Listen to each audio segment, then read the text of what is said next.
प्रभु की स्तुति हो, प्रभु की महिमा हो आप सबके जीवन में। आपके जीवन के हर एक काम से प्रभु को महिमा मिले। सबका थैंक यू बहुत फिर से एक बार मुझे वो सुनने के लिए। जो लोग सुन रहे हैं उनको भी धन्यवाद, जो लोग नहीं सुन रहे हैं उनको भी धन्यवाद। सृष्टि की शुरुआत पिता परमेश्वर ने आदम और हेवा को पति पत्नी का रूप देके की।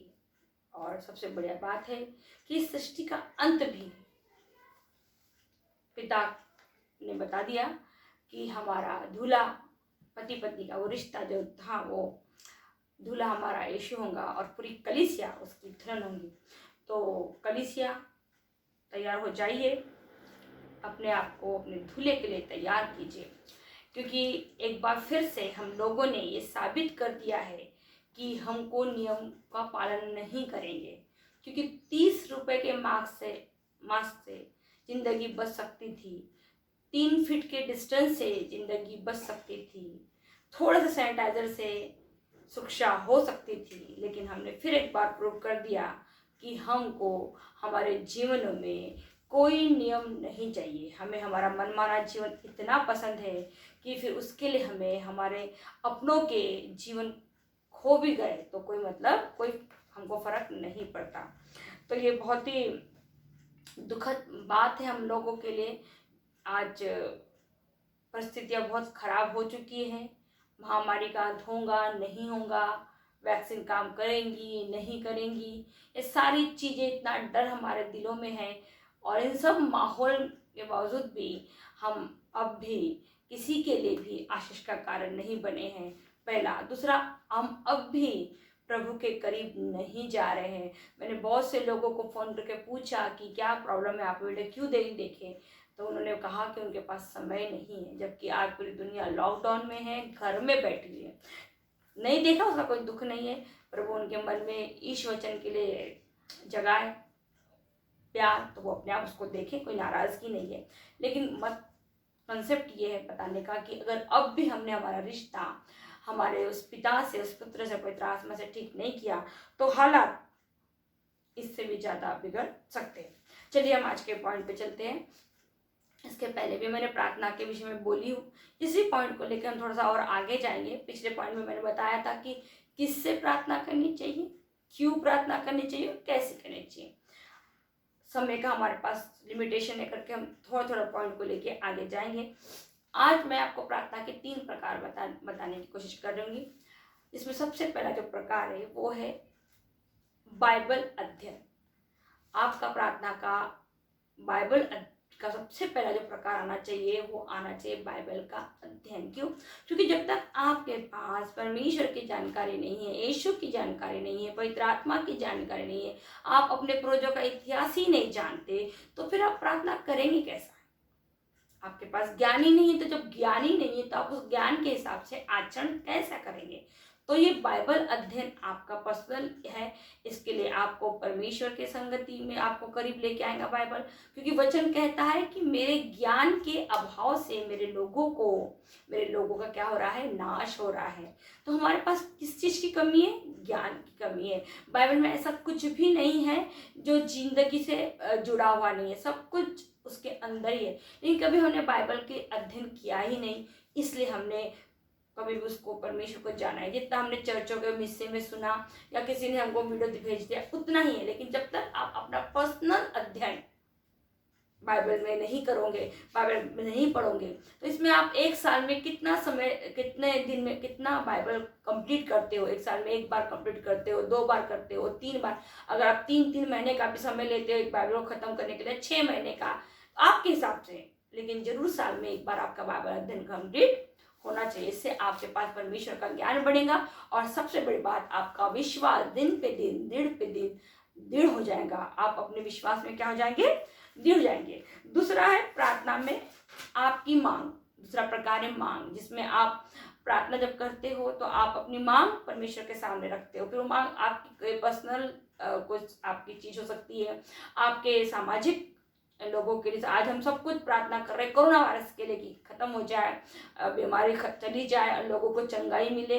या फिर आप अपनी किसी नौकरी को लेके, आपने अपने किसी पर्सनल ऐसी कोई चीज़ है जो आपसे नहीं सॉर्ट आउट हो रही है और प्रभु से आप कर रहे हो, या आप अपने पापों की क्षमा के लिए प्रार्थना कर रहे हो, पश्चाताप के लिए क्षमा कर रहे हो, या पवित्र आत्मा मांगने के लिए आप क्या कर रहे हो, प्रार्थना कर रहे हो। ये दूसरा प्रकार है।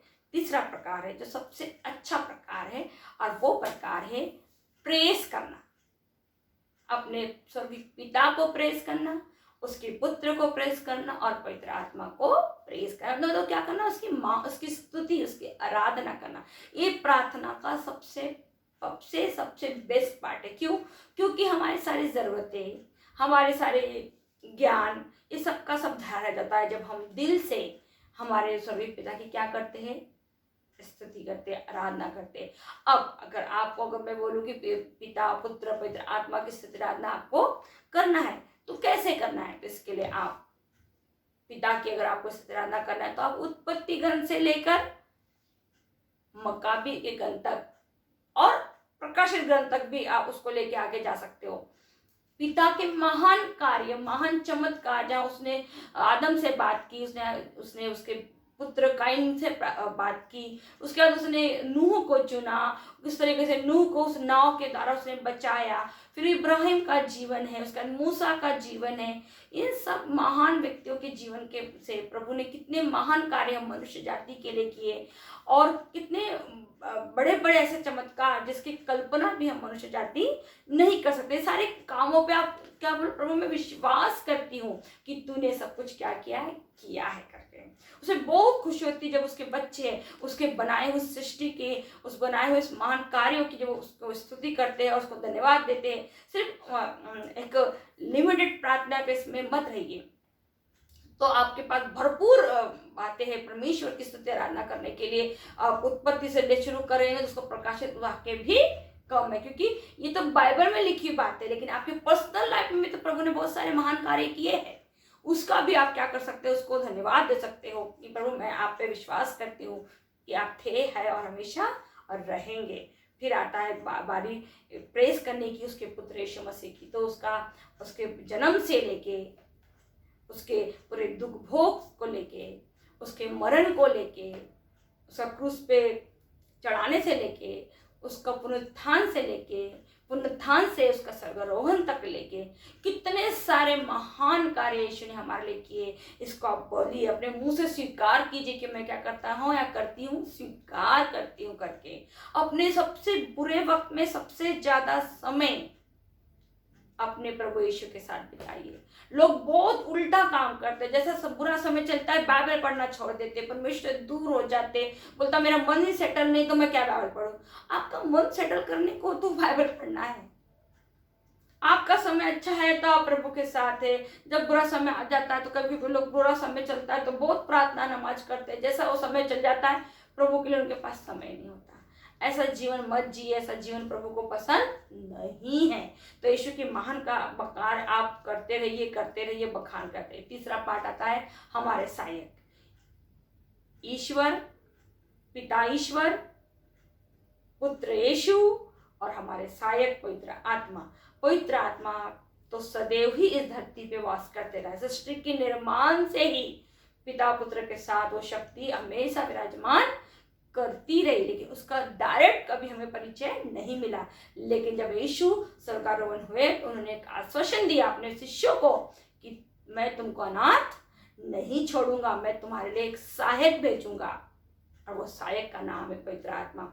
आज इस दुनिया में अगर हमारे जीवन में कोई भी काम कार्यरत कर सकता है, यीशु से मांगने से हमको क्या मांगना है, सिर्फ हमारे सहायता के लिए पवित्र आत्मा मांगना। कि पवित्र आत्मा आपको पवित्र करेंगी, शुद्ध करेंगी, आपके विश्वास में दृढ़ करेंगी और आपको परमेश्वर से आपका रिश्ता क्या करेंगी, जोड़ेंगी। वो आपको परमेश्वर से क्या करेंगी, जोड़ेंगी। तो हमारे पवित्र आत्मा के महान कार्य तो आप पेंटेकोस्त के दिन से प्रेरित चरित्र का चैप्टर से पढ़ के प्रकाशित वाक्य तक आप पढ़ सकते हैं। आपको पवित्र आत्मा के महान चमत्कार, महान कार्य दिख जाएंगे, क्योंकि प्रेरित लोगों ने कहा हम जो भी काम कर रहे हैं पवित्र आत्मा के सामर्थ्य और यीशु के अनुग्रह से, यीशु के नाम से कर रहे हैं। तो आपको पिता, पुत्र, पवित्र आत्मा के महान कार्यों का बखान करने के लिए, स्तुति आराधना करने के लिए पूरी बाइबल भी कम है।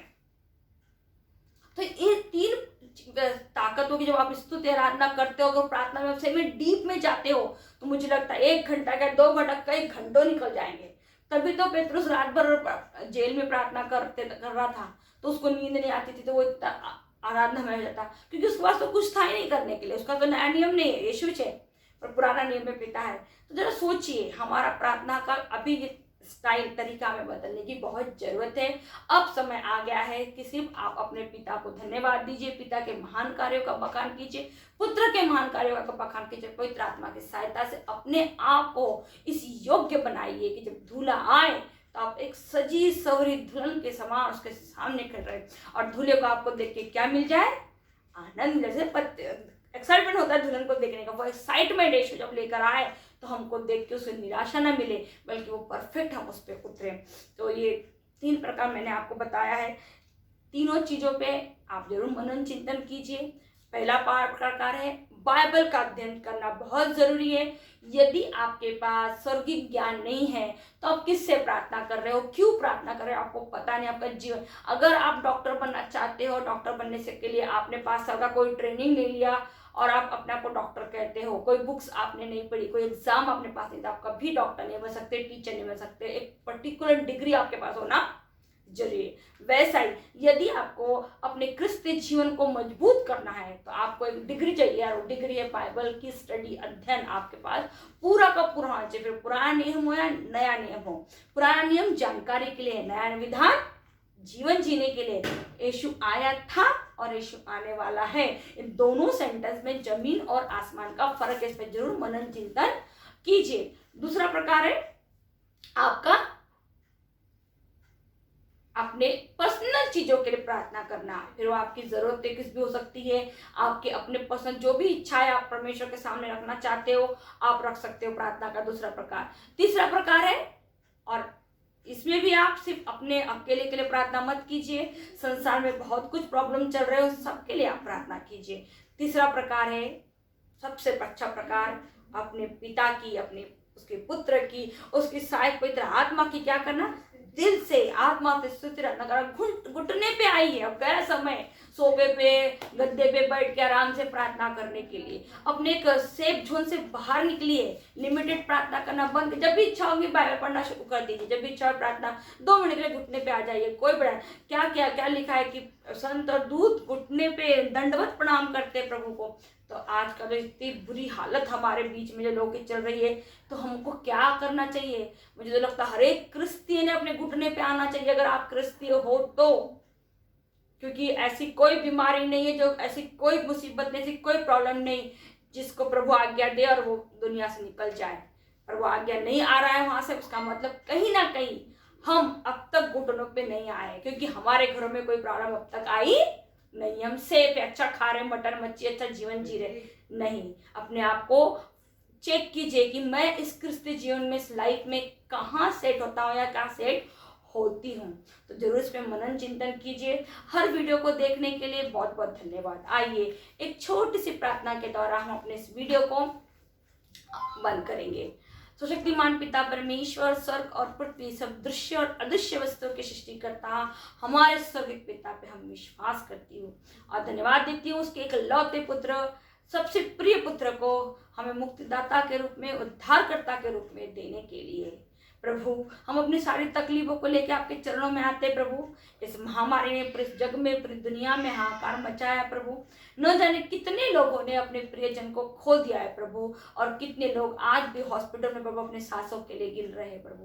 मैं विशेष प्रार्थना उन लोगों के लिए भी करती हूँ जो इस महामारी में एक दूसरे की मदद कर रहे हैं, अपने सेल्फ जिंदगी से बाहर निकल के दूसरों के काम आ रहे प्रभु। उन सभी यूथ को स्पेशली प्रभु, जो अपने सेफ जोन से, कई यूथ है प्रभु जो बाहर निकल के इनकी मदद कर रहे हैं, इन सब बच्चों को मैं तेरे चरणों में रखती हूँ प्रभु। तो इससे विशेष प्रार्थना करती हूँ कि इस यूथ को अपनी छत्र छाया में तू बनाए रख प्रभु, संभाले रख प्रभु। इस महामारी से हमारी सारी जरूरतें तू जानता है प्रभु। इस वक्त इस महामारी को इस दुनिया से, संसार से खत्म कर। मुक्तिदाता यीशु के नाम से अपनी सारी प्रार्थनाएं, विनती तेरे चरणों में सौंपती हूँ। इसे तू सुन और ग्रहण कर। आमीन।